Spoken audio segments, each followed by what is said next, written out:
کبھی آپ نے سوچا ہے کہ کچھ لوگ زندگی میں آگے کیوں نہیں بڑھ پاتے؟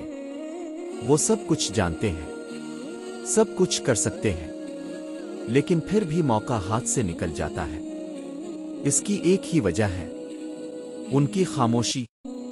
یاد رکھیں، بزدل انسان ہمیشہ خاموش رہ کر اپنی زندگی کے بڑے بڑے مواقع ضائع کر دیتا ہے۔ آئیے جانتے ہیں وہ 7 خاموشیاں کون سی ہیں جو زندگی برباد کر دیتی ہیں۔ 1، جب حق کے وقت زبان بند ہو جائے۔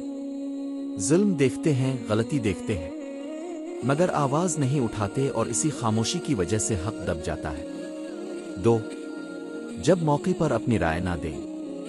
فیصلہ ہو رہا ہوتا ہے، سب اپنی بات رکھتے ہیں، مگر بزدل شخص ڈر کے مارے خاموش رہتا ہے اور نتیجہ ہمیشہ دوسروں کے ہاتھ میں جاتا ہے۔ 3، جب تعریف کرنے کا وقت ہو، کسی کو حوصلہ دینا ہو، کسی کی کامیابی پر داد دینی ہو، مگر بزدل انسان چپ رہتا ہے اور تعلقات ٹوٹنے لگتے ہیں۔ 4، جب اپنے حق کے لیے بولنا ضروری ہو۔ اپنے حق کے لیے آواز نہ اٹھانا سب سے بڑی کمزوری ہے، اور یہی انسان کو دوسروں کا غلام بنا دیتی ہے۔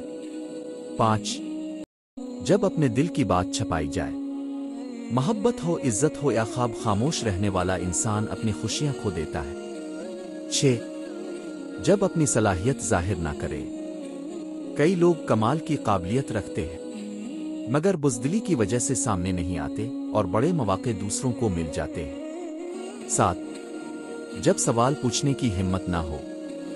تعلیم ہو یا زندگی کا کوئی بھی معاملہ، سوال نہ کرنے والا انسان ہمیشہ پیچھے رہ جاتا ہے، کیونکہ خاموشی جہالت کو بڑھا دیتی ہے۔ دوستو، یہ وہ 7 خاموشیاں ہیں جن کی وجہ سے بزدل انسان اپنی زندگی کے سب سے بڑے مواقع گنوا دیتا ہے۔ یاد رکھیں، خاموشی ہر جگہ اچھی نہیں ہوتی۔ کبھی کبھی زبان کھولنا ہی سب سے بڑی کامیابی کی کنجی ہوتی ہے۔ بتائیے گا کیا آپ چاہتے ہیں کہ میں ایک الگ ویڈیو میں یہ بھی بتاؤں کہ خاموشی کو طاقت کیسے بنایا جائے؟